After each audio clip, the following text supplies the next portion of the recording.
Les réserves internationales de change de la Banque centrale du Congo sont en nette progression depuis plusieurs mois en République démocratique du Congo. D'après le condensé d'informations statistiques de la Banque centrale du Congo publié tout récemment, ces réserves internationales de change ont été chiffrées à environ 4,3 milliards de dollars américains au 30 décembre 2022. Question: comment comprendre cette nette progression des réserves d'échange alors que la monnaie nationale, le franc congolais, connaît une dépréciation sans précédent, ce qui justifie d'ailleurs l'instabilité du taux d'échange? Comment comprendre ces contrastes? Nous parlons de cette question avec monsieur Olivier Kinama. Il est chercheur en sciences économiques et de gestion, chercheur en économie de développement. Monsieur Olivier Kinama, bienvenue. Merci, cher DG Magloire Mamba. Alors, avec lui, nous allons parler justement de ce contraste dans ce nouveau numéro de votre magazine Le Débrief Éco. Le Débrief Éco qui vous permet justement de comprendre l'évolution de certaines actualités économiques. Première question, monsieur Olivier. Quand on parle de réserves internationales d'échange, à l'attention de ceux qui nous regardent à l'instant précis sur Arc-en-Ciel, qu'est-ce qu'ils doivent comprendre en des termes simples? Merci de la question, M. Magloire. Avant de répondre à la question, j'aimerais présenter mes remerciements pour l'invitation et beaucoup plus sur la considération que vous aviez placée à nous. Et pour comprendre la thématique de réserve obligatoire, plutôt des réserves d'échange, en relation avec la monnaie nationale, qui est le franc congolais, il faudrait d'abord définir en disant que les réserves d'échange constituent simplement l'ensemble des moyens de paiement financiers que détiennent les autorités monétaires.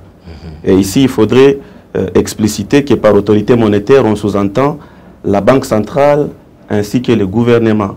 Nous pouvons aussi dire que les réserves d'échange, c'est l'ensemble des avoirs en termes de devises étrangères et or comme matière précieuse que détient bien sûr la Banque centrale pour une finalité de pouvoir solder les déficits de la balance des paiements envers l'étranger. Là, vous êtes encore plus économiste, hein?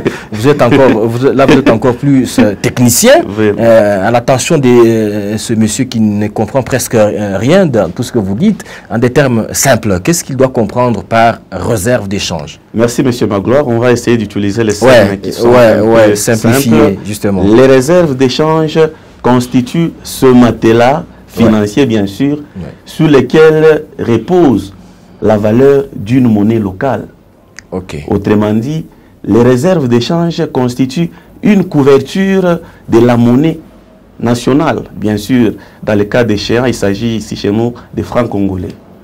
Alors, c'est quoi déjà l'apport de ces réserves internationales d'échange au système financier? Très important comme question. Je pense que cette question va permettre à ceux qui nous suivent de comprendre quelque chose, c'est-à-dire la logique théorique économique est ce que nous vivons sur terrain. L'apport ou l'importance des réserves d'échange est tout simplement de stabiliser les taux d'échange. Je souligne là déjà ma gloire. L'importance des réserves d'échange, surtout en cas actuel où nous assistons à une situation telle que les réserves d'échange sont en progression, comme venait de le dire d'emblée ou d'entrer en matière. L'importance des réserves d'échange est de stabiliser le taux d'échange. Le taux d'échange qui doit être compris comme étant la valeur d'une monnaie qui doit être exprimée en une autre monnaie. Je pense que vous êtes avec nous ici à Lubumbashi, vous allez comprendre que d'une part, on nous parle de l'évolution en termes positifs des valeurs d'échange, mais d'autre part, sur le terrain, sous les marchés, nous assistons à une situation de flambée, non seulement des prix de certains biens de première nécessité, mais aussi du taux d'échange, lequel taux nous pousse à assister à une situation telle que $1 américain coûte 215, 220 francs. Alors, nous allons en venir dans la suite de l'émission, mais ici, nous sommes au niveau, nous sommes en train de chercher à comprendre justement, disons, la quintessence de ce concept.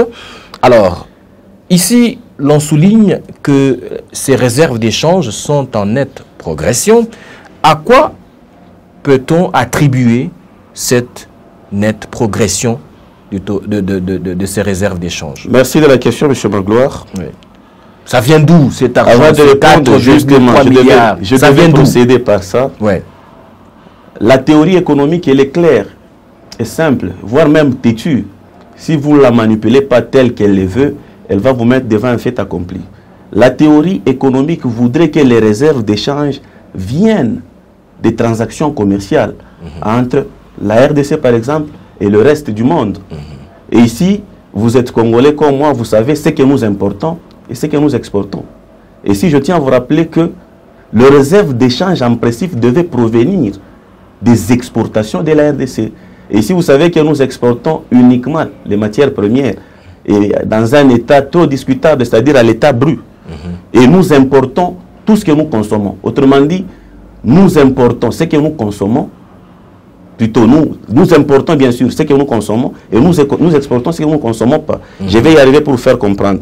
Donc, ici, la provenance des réserves d'échange en question, à quoi nous faisons allusion, ce sont les réserves d'échange qui sont issues, qui sont justifiées ou expliquées par la volonté ou encore la politique de gestion de FMI, le Fonds monétaire international, qui, dans sa politique de gestion, a essayé d'assister, bien sûr avec un financement, dans le cadre de ce qu'on appelle le FEC, ou encore la FEC, qui n'est pas à confondre avec la Fédération des entreprises du Congo, mais la facilité élargie au crédit. Je vais y arriver avec beaucoup plus d'explications.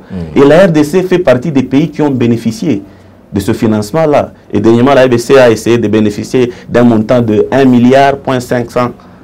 milliard.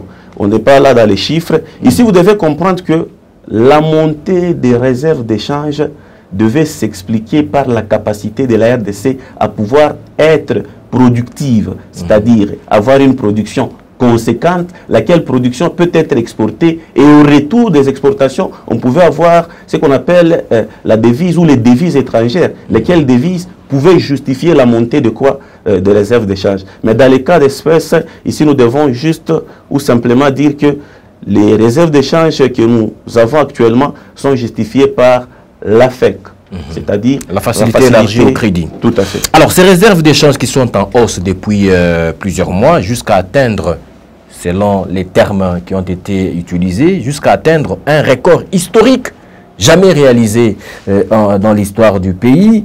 C'est quoi tout d'abord votre commentaire par rapport à cette progression jusqu'à atteindre un niveau record pratiquement?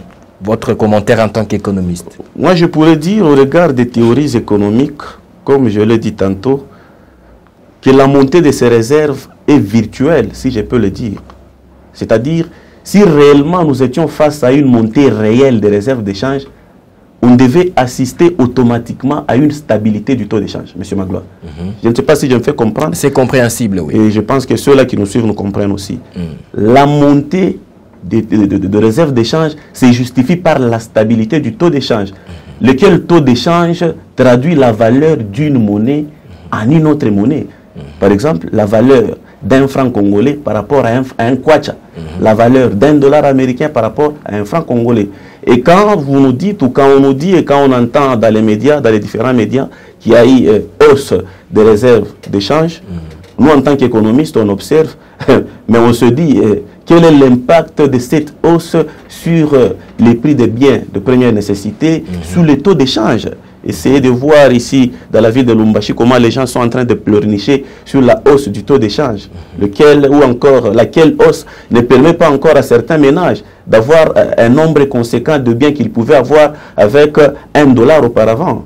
Je pense que vous allez comprendre que cette hausse est beaucoup plus théorique et virtuelle, si on doit le dire. Et donc, c'est à raison, ou soit vous soutenez la thèse de ceux qui pensent qu'il s'agit d'une hausse purement virtuelle et non réelle.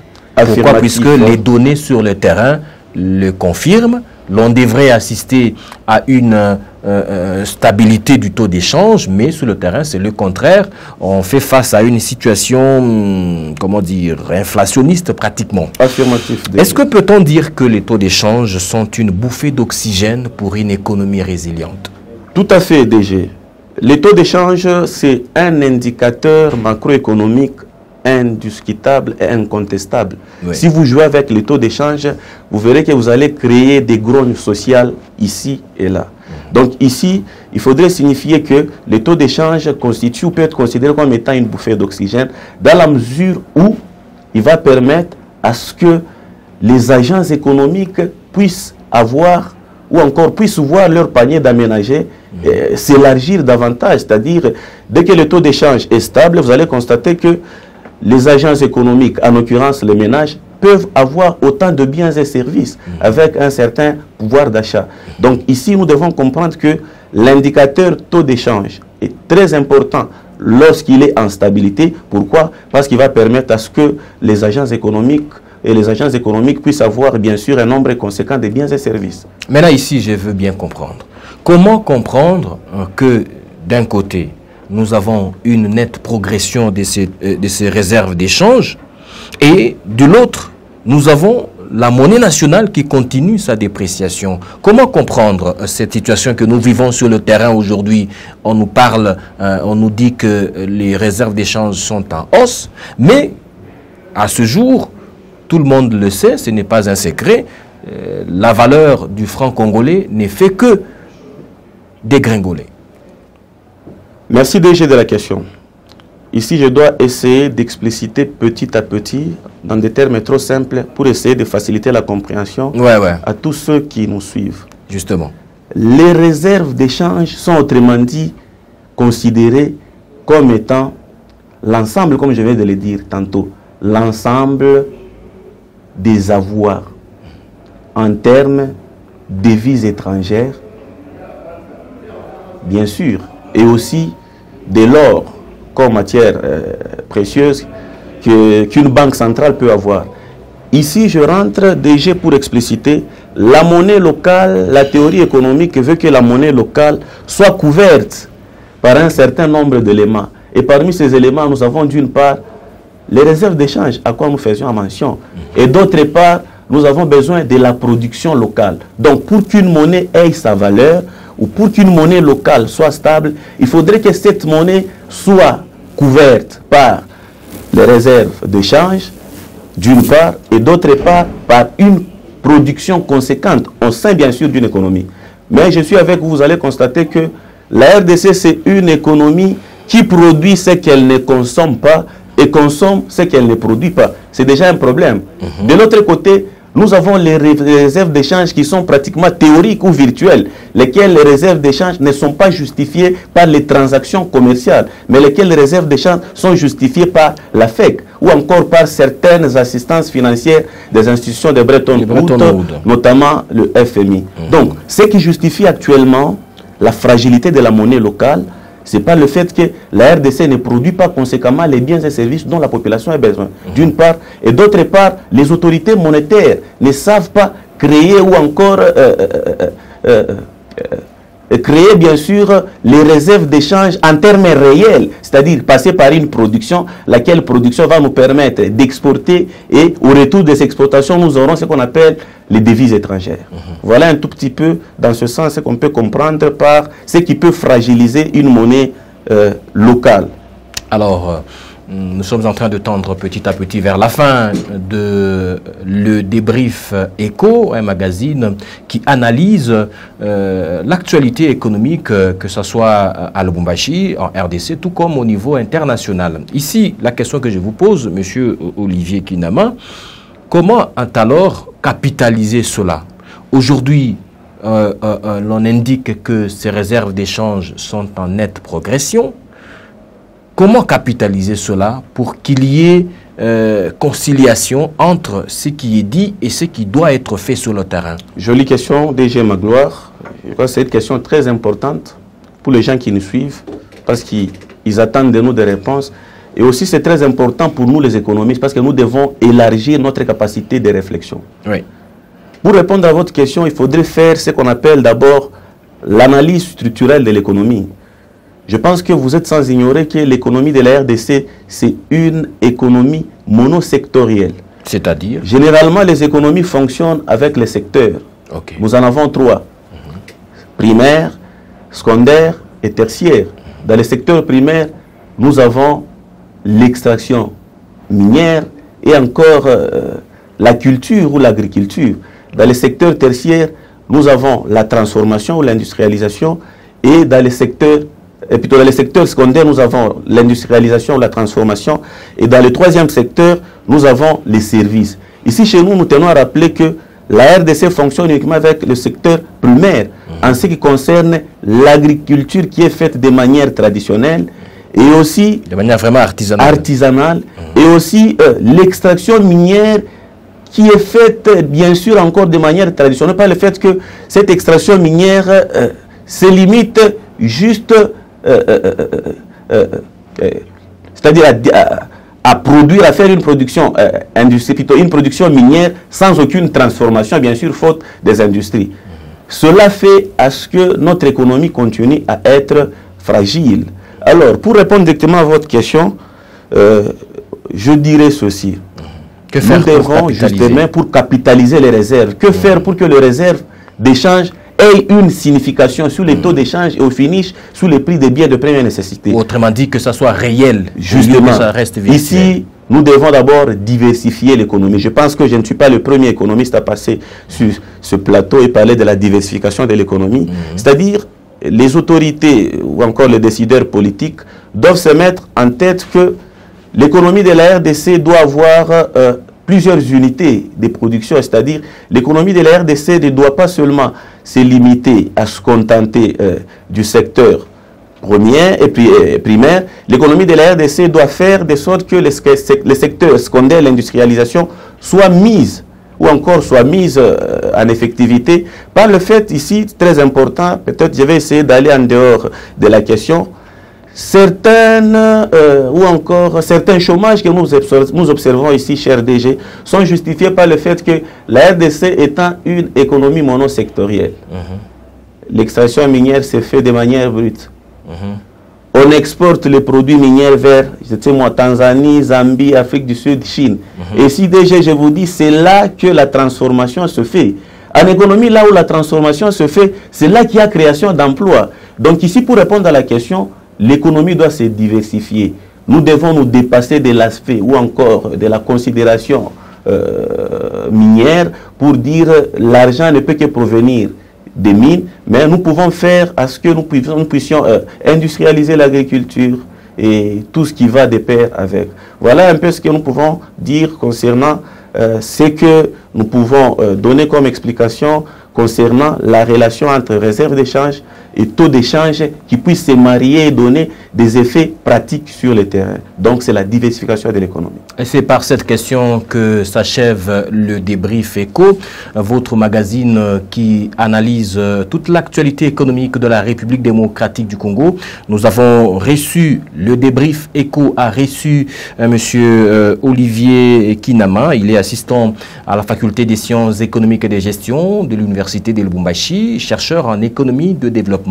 Nous vous disons merci d'avoir répondu à l'invitation. Merci, cher DG Magloire Mwamba. C'est nous qui vous remercions et nous restons ouverts à chaque fois qu'il y a besoin de notre rapport concernant certaines thématiques sur l'économie. Nous serons toujours là. Merci, DG. Vous avez la possibilité de regarder le débrief éco sur nos différentes plateformes digitales, YouTube notamment, en tapant Arc-en-Ciel RTV officiel. Vous avez la possibilité donc de regarder ce magazine. Madame, Monsieur, c'est complètement fini. Restez sur la télévision Arc-en-Ciel pour la bonne continuation de nos programmes. À la prochaine.